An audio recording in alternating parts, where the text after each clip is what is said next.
spanner.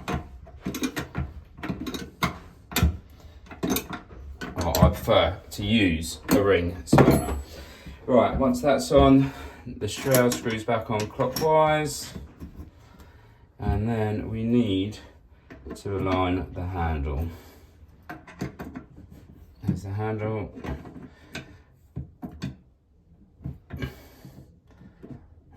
So, one more round, and that looks good to me.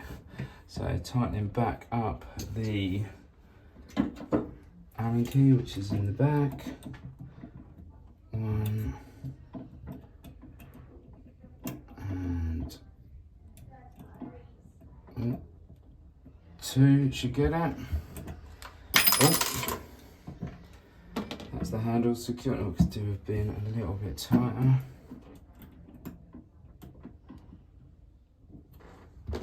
That's better. Okay, so that's the valve changed. Now we just need to reinstate the water and check for leaks. Okay, water's now back on.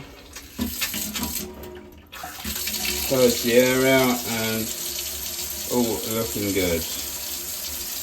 Make sure it doesn't drip and that there's no water or anything coming out of the valve housing here, which there's not, so that's a valve change job done.